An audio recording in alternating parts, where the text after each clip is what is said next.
Efectivamente, nosotros la valoración que hacemos de estas medidas que se plantean de cara al año que viene, por un lado es el hecho de anunciarlas sin previamente haber avisado, ni pactado, ni negociado, ni, bueno, al menos escuchar a los representantes de los trabajadores, que en este caso somos los sindicatos y en particular CESIF. Y luego, por otro lado, la valoración es que no quiero pensar que se ha perdido, pero se está perdiendo una gran oportunidad, que es actualizar los centros educativos y la educación de la Comunitat Valenciana para el siglo XXI.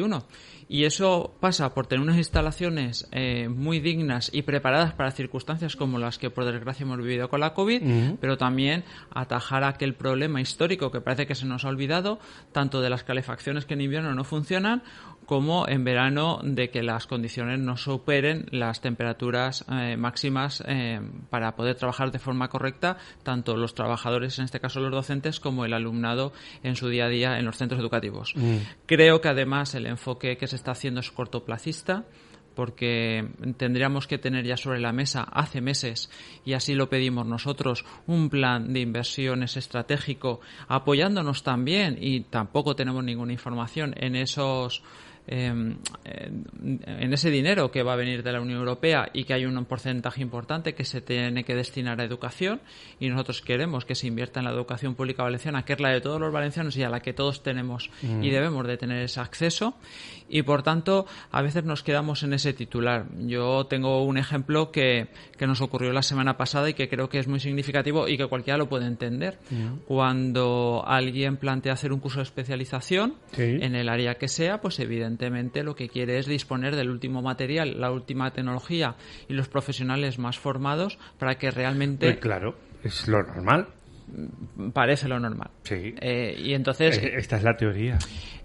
Sí, y en muchos casos es también la práctica. Y entonces nos queremos comparar con países como Alemania o con otras comunidades autónomas, como puede ser el País Vasco. Me refiero, por ejemplo, a la FP, pero luego aquí no hacemos los deberes. Me refiero a que estos cursos que se han implantado, que no se han negociado la implantación ni nos han justificado dónde se van a implantar y por qué motivos, estos cursos de especialización posteriores a la finalización de un ciclo formativo, por ejemplo, que te habilita para trabajar en el mercado laboral en diferentes aspectos dependiendo de la titulación, bueno, pues entendemos que es una buena apuesta y entendemos que da esa especialización que en ocasiones se necesita. Bueno, se ha dado el caso en centros educativos que se pone un curso de especialización y que no se provee de material a los centros educativos para que realmente se puedan hacer esas prácticas. Evidentemente, queda el titular, queda muy bien ese titular, pero detrás no hay nada y, por lo tanto, una fachada sin edificio detrás, como mínimo, hay que mejorarlo. Bueno, esto es evidentemente un tema muy importante en ese ámbito que tú señalas de especialización, pero retomando, para ir por partes, retomando el tema sanitario, insisto, es decir, ¿se mejora o se quiere mejorar? Yo pienso que sí. Bueno, Miquel Soler, el secretario autonómico de Educación, ya anunciaba aquí en estos micrófonos, como sabes, durante este curso, ahora ya finalizado, que se iban a instalar más purificadores, que es un detalle importante, pero luego el otro gran reto, que por ejemplo están cansados de repetirlos nuestros buenos amigos del Colegio de Ingenieros Industriales de la Comunitat Valenciana, es renovar y mejorar los sistemas de ventilación, porque no olvidemos que la renovación del aire en espacios interiores, si se adecúan bien los circuitos, no hay ningún tipo de problema, es decir, y se ponen los filtros EPA y en definitiva se mejora todo esto. Yo entiendo que para la Consejería de Educación hacerlo todo de la noche a la mañana es complicado, pero bueno, al menos que se vea un poquito de avance, que por cierto esto nos valdrá para el COVID y para cualquier otro tipo de virus y de problemas, ¿no? Sí. En este sentido, la Consellería no nos ha presentado ningún programa de mejora de infraestructuras consistente en esta actualización de instalaciones. Lo hemos pedido porque entendemos que es fundamental y, desde luego, dado que hemos vivido una situación tan dura como ha sido la COVID y como está siendo la COVID, pues podríamos haber aprovechado para ello. La instalación de filtros que desde CESIF hemos pedido en reiteradas ocasiones en todas las aulas se está produciendo de forma muy puntual y gota a gota, con lo cual nos respondemos a todas las necesidades. La temporalidad en esta pandemia parecía que la hemos vencido varias veces, ya estamos por la quinta ola y además esta quinta ola a algunos expertos la han denominado la ola de los jóvenes, Sí. y hay que pensar que esos jóvenes son los que están escolarizados y los que todos los días entran en las aulas. Y además de no tener ese plan, que además nosotros del sindicato estamos dispuestos a estudiar, a trabajar y a aportar ideas para que realmente mejoren esas infraestructuras en sistemas de renovación de aire, calefacción, etcétera. Bueno, pues además de no existir y no planteárselo para negociar a los sindicatos, evidentemente nos quedamos muchas veces con ese titular. Ya, claro, pero yo repito, es decir, la primera conclusión, José, se habrán sacado muchas lecciones, entiendo yo, y muchas experiencias de este ya curso casi medio que llevamos vinculado, lamentablemente, al tema de la pandemia. Digo yo, habremos aprendido cosas en mejorar esos sistemas de ventilación, de renovación del aire, recordemos, en la instalación de purificadores. Es decir, lo digo porque, respecto a lo que comentaba en la introducción, que no me vale la política de ventanas abiertas, que esto ya es tan antiguo como el ser humano. Ya lo hacíamos en la Edad Media. Abrimos las ventanas o mandamos a los niños ¿verdad? Que lo hemos visto también este propio año. Vamos a dar clase en el parque. Bueno, mientras haya buen tiempo, pues estupendo, pero si no... No, es que no veo un avance, una mejora sustancial en este sentido. Claro, es que un avance sustancial en hacer todo un cambio de paradigma en las instalaciones educativas de la Comunidad Valenciana a día de hoy no existe de forma integral y debería de existir porque uno de los requerimientos que, por ejemplo, Europa nos pide para los fondos europeos es que se invierta y esté justificado esa inversión en unas mejoras en este caso, de la formación. Y no se están viendo. Por tanto, nosotros creemos que ahí la Administración tiene mucho que hacer y todavía no se ha puesto a hacer esos deberes y no sé si para la antigua suficiencia de septiembre los vamos a tener. ¿Qué propuestas tenéis o lleváis encima de la mesa en este ámbito en CESIF o desde CESIF para mejorar ya de entrada esa habitabilidad de los niños particularmente, pero luego lo podemos adaptar lógicamente a cualquier escala formativa, incluido el ámbito universitario, claro? Claro, nosotros en primer lugar tenemos que tener una radiografía de los centros, cuál es su estado actual en tema de habitabilidad y de calefacciones y de todo el tema de aires y también de las propias instalaciones y la ratio que permite o el alumnado que permite por las aulas. Y a partir de ahí ver qué acciones en cada uno de los centros, porque cada centro es diferente, se requiere hacer para que realmente tengamos las mejores instalaciones educativas, sí, tanto de infraestructuras como de ese material que se necesita en las mismas. Igual que el tema de las conexiones a Internet, el tema de luego te preguntaré por eso también. De ordenadores, tablets, sí, etcétera. Por tanto, no sirve el decir que se van a comprar 20.000 o 30.000 tablets cuando tenemos solamente en secundaria alrededor de 200.000 alumnos. Y los profesores siguen trabajando, y esto lo hemos hablado durante todo este curso, con sus recursos propios y su conexión a Internet. Y así seguimos. Y seguimos así, y no hay previsión de un plan tecnológico para que los docentes realmente dispongan de materiales provistos por la empresa que les contrata, que en este caso no publica la Consellería de Educación. Vale, dos cuestiones para cerrar el capítulo, digamos, de prevención sanitaria, para llamarlo de alguna forma. Primero, ¿la Consellería contempla, digamos, una especie de aulas o de centros educativos auxiliares? Es decir, imaginemos que hay un brote importante, Dios no lo quiera, pero que, bueno, en algún centro se pueda producir algún tipo de aulas que de alguna forma se pudiera aislar a alumnos o se pudiera seguir con las clases de alguna forma. Te preguntaría por eso. Te pregunto, en segundo lugar, por el tema de estos figuras de tutores o controladores que tú te has venido quejando en estos micrófonos, que, hombre, pues que muchos no han aparecido.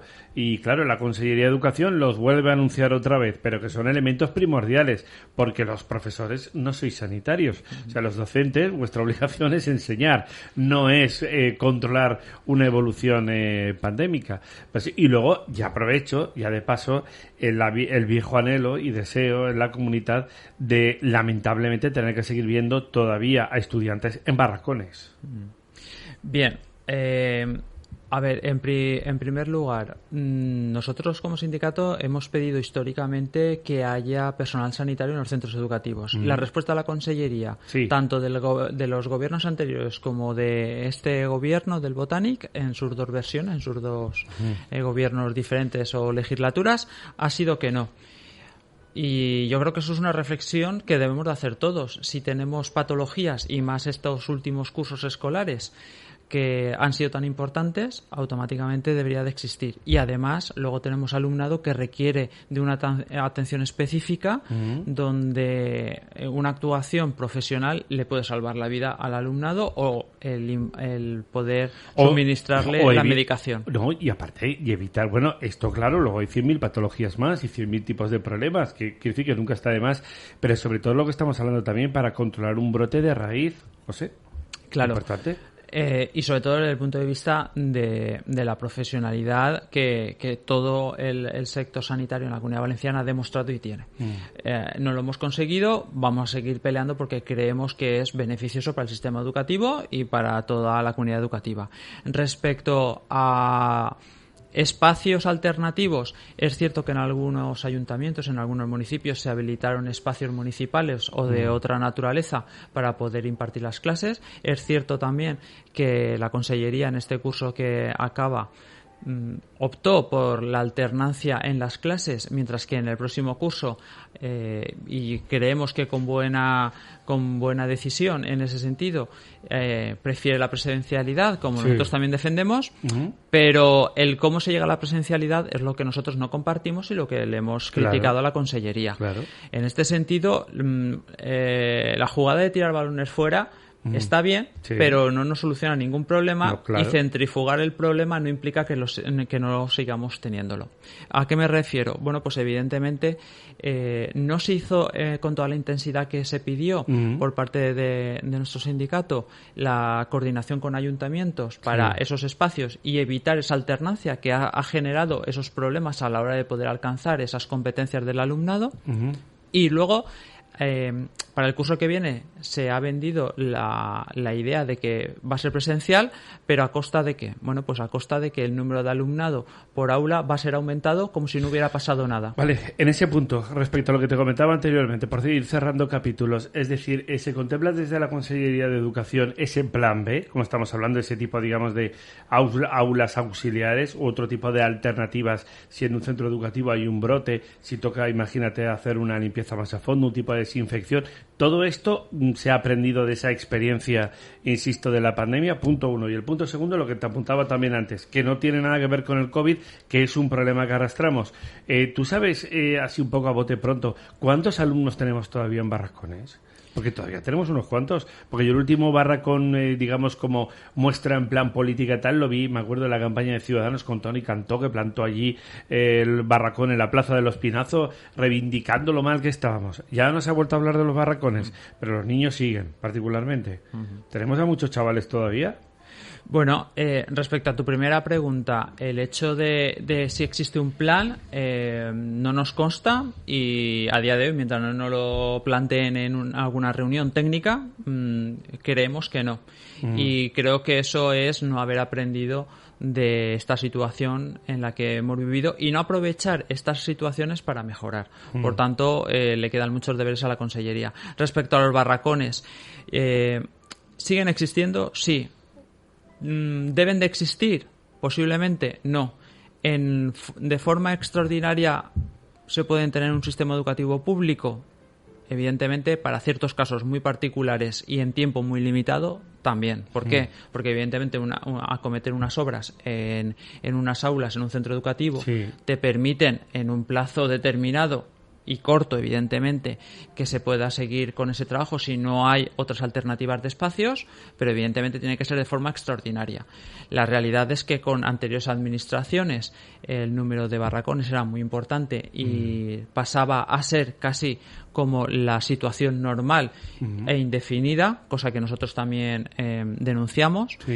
Y con esta administración es cierto que se han reducido el número de barracones, pero no han desaparecido. Y por tanto, el plan que tendría que haber acabado fundamentalmente con el mayor número de estas infraestructuras, que evidentemente no son las mejores para la educación, que es el plan Edifican, no está siendo lo ágil y lo rápido y eficiente que debería de ser. ¿Cuántos alumnos calculas tú que todavía no pueden acudir a un centro educativo? Es decir, respecto al tema también de barracones, que a ti te suele que conozcas, te hago el planteamiento desde esa perspectiva, o también te preguntaría por otra parte respecto al tema de los centros educativos que necesitamos, las carencias que tenemos, cuántos alumnos todavía no pueden acudir a un centro educativo en el siglo XXI y encima con la pandemia del COVID a unas instalaciones adecuadas, porque en muchos casos estamos hablando de la mejora de los sistemas de ventilación, etcétera, pero es que hay chavales y niños que están en barracones en pleno COVID. ¿Cómo está esta situación? ¿Y qué demandáis y qué pedís desde CESIF cuántos centros educativos hay que crear para que nuestros alumnos puedan acudir a unas instalaciones dignas? Bueno, esos datos de forma actualizada no los tenemos. Bueno, pero más o menos, aproximadamente. Pues ahí de eso se trata. Nosotros quisiéramos tener esa información por parte de Consellería. Que no tenéis. Y no nos la han proporcionado. Es un dato que parece ser que no es tan vendible como otras cosas. Ya. Y yo creo que lo importante... vendible no es. Efectivamente. Entonces, lo importante es saber dónde nos encontramos, hacia dónde queremos ir. Sí. Y nosotros lo que le hemos planteado a la Administración es, en base a esos datos y a esos estudios que nos han dicho que se estaban haciendo y que todavía no nos han puesto en conocimiento, ver realmente dónde tenemos que trabajar más. Fundamentalmente, y esto es verdad, y en este sentido esperemos que la información sea completa, en el área de la formación profesional, la semana que viene vamos a tener una reunión específica y temática sobre la formación profesional, donde se va a hablar de infraestructuras en ese sentido, porque la formación profesional en la Comunidad Valenciana no puede acoger toda la demanda de matrículas que hay, claro. Y eso implica también infraestructuras. Claro. Bueno, yendo por esta parte, respecto al tema de dos cuestiones, la presencialidad que estamos apuntando, que también ayer se anunció por parte de la Consellería, bueno, como también se ha cansado de repetir la que era ministra de Educación, Isabel Celaá, que por cierto nos deja la ley Celaá ahí encima de la mesa. Bueno, respecto a este asunto de la presencialidad, también, José, ¿crees que se puede, digamos, más o menos garantizar, salvo que haya un brote muy importante? Porque, claro, luego el otro gran reto va a estar, que nadie lo contempla, ¿cómo vamos a vacunar a la población más joven y que les pille inmersos en pleno curso? Es decir, no sé si una solución sería a lo mejor que personal sanitario acudiese a los centros educativos para tratar de ir avanzando. Repito, es que nadie ha dicho nada de esto. Claro, para aquello de como hay vacunas y ahora no hay vacunas o todavía no podemos vacunar sobre todo a los niños y a los chavales, pues un poco esto es lo que hay, porque la cosa se queda en el umbral de prácticamente de los 20 años. ¿Alguien ha contemplado este plan? Vamos a ver qué podemos hacer, como digo, también para mejorarlo. ¿Piensas que la presencialidad se va a poder llevar a cabo? Y luego, también como complemento, que sabes que hemos tenido este debate con nuestro buen amigo Frank Corbí, con muchos otros también compañeros de educación, con Amparo Folgado, con Enrique Benavente, respecto al tema de la formación también online.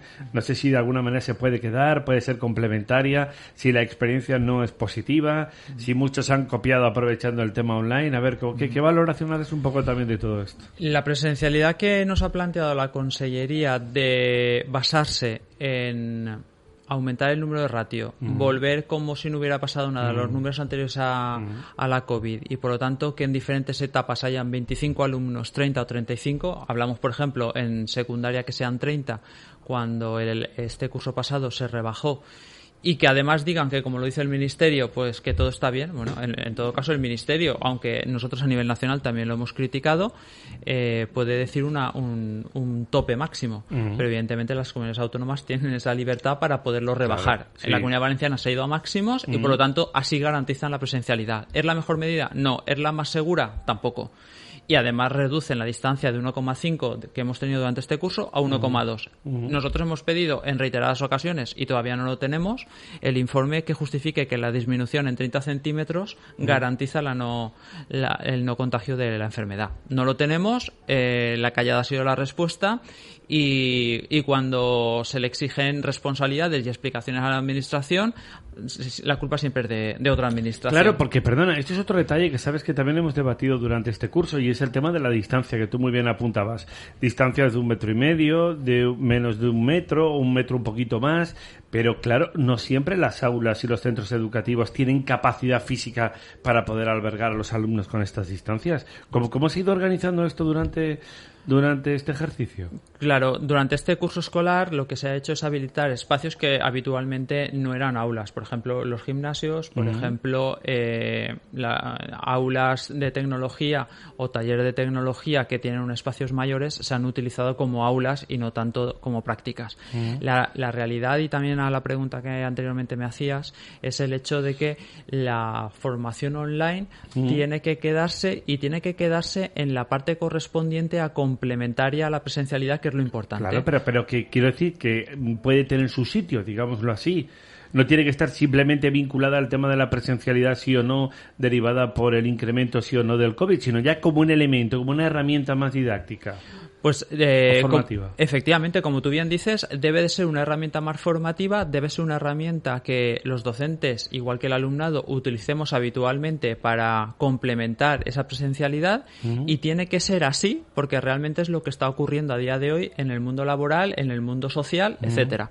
Por tanto, creo que hay que verlo con naturalidad y hay que partir de recursos que la Consellería de Educación debe de hacer, planes estratégicos tecnológicos que a día de hoy están haciendo algunos acuerdos con algunas empresas, pero evidentemente son esfuerzos que, siendo importantes, son insuficientes para la necesidad. Y respecto al tema de la vertebración, porque lo voy a llamar así, vertebración respecto del tema de las redes, por ejemplo, de fibra óptica, las compañías de telecomunicaciones se les llena la boca con aquello de vamos a llegar a todo el territorio. Ayer recuerdo una anécdota, por cierto, aviso para navegantes, en un pueblo de Granada que en el año 2007 dijeron no queremos que nos pongan aquí la antena, el repetidor de telefonía móvil. Resultado en 2021, no tienen cobertura de telefonía móvil.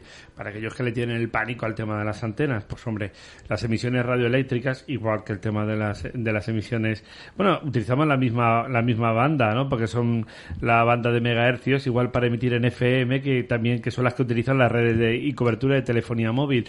Bueno, pues aviso para navegantes, las antenas son necesarias. ¿Que pueden perjudicarnos en algo? Ya, pero es que no hay otra manera de garantizar el tema de las comunicaciones.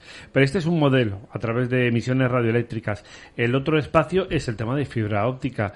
También se puede avanzar, se debería avanzar mucho más, porque esto va a dar también un impulso sustancial al tema de la formación a todos los niveles. Tener todos los centros con mayor conectividad online, y me refiero también con mayor velocidad y que realmente se pueda trabajar como toca.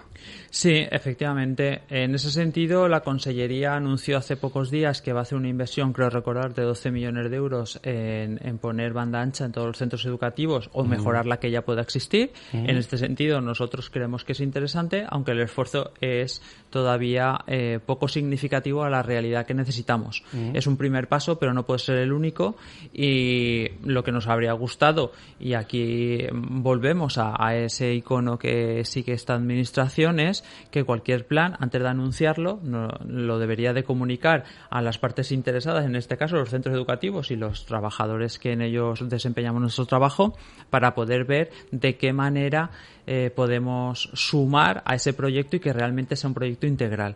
El ir haciendo pegatinas y poniendo pegatinas en diferentes aspectos no quiere decir que al final aquello sea un cuadro cohesionado y funcional. Y por lo tanto entendemos que la administración debe de ver, en este caso a los sindicatos que representamos a los docentes y al sistema educativo, pues evidentemente como un elemento de negociación y un elemento de consulta, no solamente de que sea el público que escucha los anuncios, en muchas ocasiones incluso a través de los medios de comunicación, con todos mis respetos, evidentemente. Sí, ya. Bueno, dos cuestiones un poco más peliagudas. Yo quería comentarte ¿con qué te quedas de esa ley CELA y sobre todo qué le pides, en este caso, a los nuevos responsables del Ministerio de Educación en el ámbito estatal, obviamente, y en el ámbito de la Comunidad Valenciana respecto al modelo y a la política también de educación lingüística, que es uno de los grandes caballos de batalla que tenemos también en esta tierra?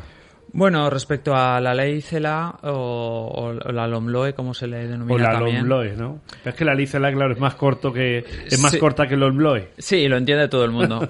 Bueno, yo creo que ahí la realidad es la que es y se impone. Una ley sobre educación, elemento fundamental y clave en un país si queremos tener un futuro razonable como sociedad y como propio país, que no ha sido negociada ni pactada y tampoco cuenta con el respaldo de la comunidad educativa en conjunto, pues evidentemente nunca puede ser la mejor opción. Y luego, exigencias o peticiones que se le debe de hacer a cualquier administración, sea autonómica o sea nacional, en el ámbito de la educación, también en otros, pero en lo que nos toca a nosotros, que es la educación, pues evidentemente algo tan importante como lo que es la educación debe de partir siempre de un consenso, a salvo de colores políticos, y eso parte por llegar a acuerdos entre los partidos políticos, todos los partidos políticos, en un pacto de Estado por la educación. Ya, pero bueno, el gran caballo de batalla respecto a imposición sí o no de valenciano, y luego también tratar de vehicular la enseñanza con la perspectiva también del español o castellano, junto con otras también lenguas complementarias muy importantes, como por ejemplo el caso del inglés. Es decir, en este sentido, ¿qué le pedís también al nuevo curso? ¿Tenéis prevista una reunión próximamente también con Vicent Marçà, sí o no? Pues claro, aquí es una de las patatas calientes con las que siempre chocáis habitualmente. Yo creo que en este sentido lo tenemos que ver todo como algo que debe de ser que sume y nunca sea una exclusión de ningún colectivo. En este sentido, al final tenemos algo que es totalmente independiente a sindicatos, totalmente independiente a políticos y totalmente independiente a presiones, como es el sistema judicial. Y al final las sentencias que hay judicialmente lo que han dicho es que hay que tener un porcentaje mínimo de lengua vehicular de la lengua del Estado, en el caso de España, como es el castellano.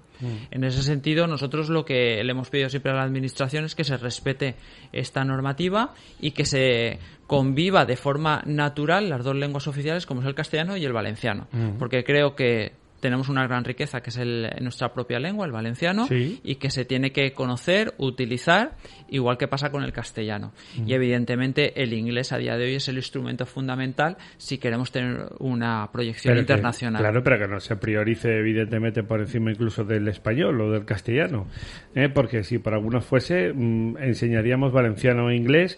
El inglés está muy bien y el valenciano también. Recordemos que el valenciano es lengua cooficial de la Comunidad Valenciana, pero obviamente no dejar una discriminación, José, al español, al castellano. Nosotros desde CESIF defendemos que la coexistencia es lo natural y es lo que vemos en la propia calle en toda la Comunidad Valenciana. Y lo oficial. Efectivamente. Además. Y dicho eso, yo siempre hago una reflexión, incluso con personas que no opinan como nosotros y que son más radicales en algún posicionamiento lingüístico. Sí. Y es, si hemos criticado que la minorización del valenciano en alguna otra época, cuando había dictadura, era malo, no podemos intentar hacer ahora lo mismo y justificarlo con la lengua propia o con la lengua del Estado, de España, como es el castellano. Por lo tanto, lo que estaba mal en un momento determinado, que era una minorización de una lengua, está igual de mal ahora si se hace con otra. Yeah. Yo creo que al final son batallas que no nos llevan a nada. Tenemos unos problemas y unos retos en el futuro tan importantes que la lengua nos tiene que servir siempre para cohesionarnos, siempre para identificarnos y siempre para sumar. Bueno, eso creo que es el mensaje más positivo. Bueno, es que vosotros en CESIF sois muy constructivos también. Eso es indiscutible. Querido amigo, a ver, dos cuestiones también importantes respecto al capítulo de la vacunación de los docentes. Porque, vamos a ver, mayoritariamente se utilizó AstraZeneca, también por edad inicialmente. Sabes que este medicamento en principio parece que se va a retirar, o por lo menos no se va a seguir utilizando, por lo menos en España. Y, claro, aquí hay un añadido. Por el ciclo de vacunación, como los ciclos formativos, pues aunque sabes que hay muchas dudas en el ámbito de la comunidad científica, bueno, pues se pone encima de la mesa el hecho de decir que va a perdurar en el tiempo el efecto de esas vacunas, 6 meses, 9 meses, etcétera. Lo digo porque supongo que a estas alturas los docentes ya estáis prácticamente todos vacunados y claro, esto conlleva, pero ahora en septiembre con el inicio de curso a lo mejor no, pero en noviembre y diciembre ya habrán transcurrido entre 6 y 9 meses desde la primera vacunación. Toca a lo mejor volver a plantearse algo, si esto nos lo dicen las autoridades sanitarias. Lo digo porque, claro, esto también hay que contemplarlo. Uh-huh. Es un escenario que hay que poner encima de la mesa, ¿no? Y repito, no sé si sería mucho más efectivo poder agilizar procesos de vacunación, por ejemplo, por centros educativos y vacunar a todo el mundo, docentes, alumnos, cuando se pueda, que no tenga que estar yendo al vacunódromo de ida y vuelta o al centro de salud, etcétera. Uh-huh. ¿Alguien nos ha dicho algo de esto? Sé que es pronto, pero bueno, no sé, contemplar algún protocolo, algún escenario por si esto se produce o por si Sanidad dice, señores, que toca volver a vacunarse. Bueno, el anuncio que hizo el conseller del ramo, Vicent Marçal, de que ofrecía a los centros educativos para la vacunación, lo conocimos por los medios de comunicación, como te decía anteriormente, de algunas noticias. En ningún momento se planteó ni se negoció nada, ni se justificó el por qué iba a ser así. Y Sanidad, también por lo que hemos visto en los medios de comunicación, de momento ha rechazado esa opción. Nosotros, desde el Sindicato de CSIC, lo que planteamos es que la vacunación es un tema muy serio, es la única manera de luchar contra esta pandemia que tanto nos ha golpeado y nos sigue golpeando. Y es cierto, por lo que tú también comentabas, que los datos de vacunación del profesorado, evidentemente, es muy alto. Y a día de hoy prácticamente podríamos decir que el 100% de todos aquellos que tenían que ser vacunados están vacunados con su segunda dosis. Claro, pero el problema, como estamos diciendo, es que a lo mejor dentro de X meses Sanidad vuelve a decir, toca volver a vacunarse. Entonces, decir, ¿hay alguna manera de agilizar un poco el proceso de vacunación? Que en principio es una hipótesis, pero en principio podría ser una única dosis, ¿vale? Pero hay que estar ahí, que hay que estar pendientes, porque no sabemos nada de la evolución epidemiológica y es muy posible que si hay un nuevo proceso de vacunación os pille de lleno, nos pille a todos otra vez en pleno curso. Efectivamente, ahora es el momento, antes de comenzar el curso, de que tuviéramos todos esos planes de contingencia y todos esos planes de vacunación, que tuviéramos reuniones técnicas, tanto en el ámbito educativo como evidentemente en el sanitario, para decir de qué manera se prevé y cuál es la opción A, B y C, dependiendo de las circunstancias y de la provisión, por ejemplo, del número de vacunas que se disponga.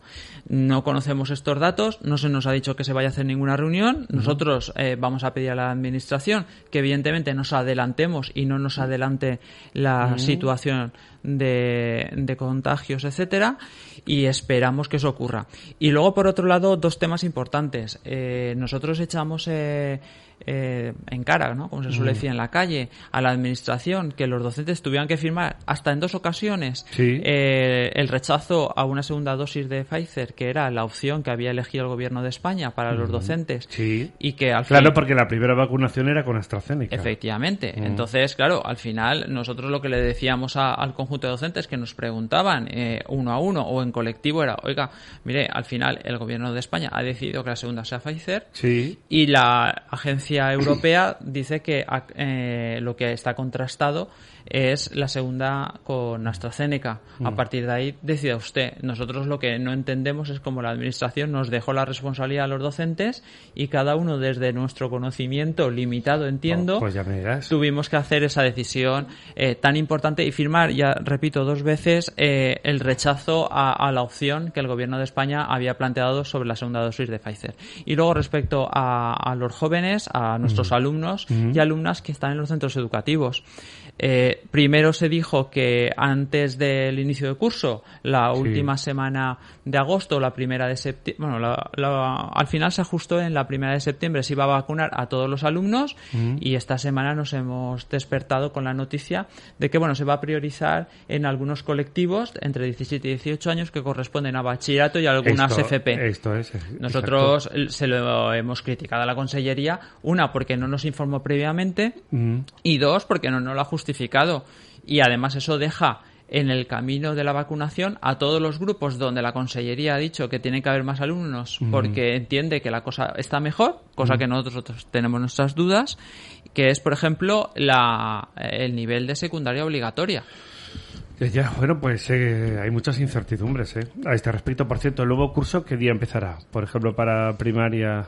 Bueno, seguramente va a empezar de forma escalonada. También estamos en ese trabajo técnico de ver realmente cómo va a empezar, y a partir de la segunda, tercera semana se van a incorporar los diferentes niveles. Vale, pero a partir, entiendo, de ¿qué día? Por ejemplo, del día 6, 7 de septiembre, más o menos. Sí, a partir de... Bueno, los que somos de aquí de la provincia de Valencia, a partir de que terminan las fallas, estas Las tan fallas. extrañas, Es que esto- comenzaremos el curso. Ahora luego le preguntaré a mi amigo Juanfran, porque ayer el Ayuntamiento de Valencia, por ejemplo, anunciaba la puesta en marcha de esos casales falleros a finales de agosto. Esto es una marcianada, la verdad. Se mire por donde se mire.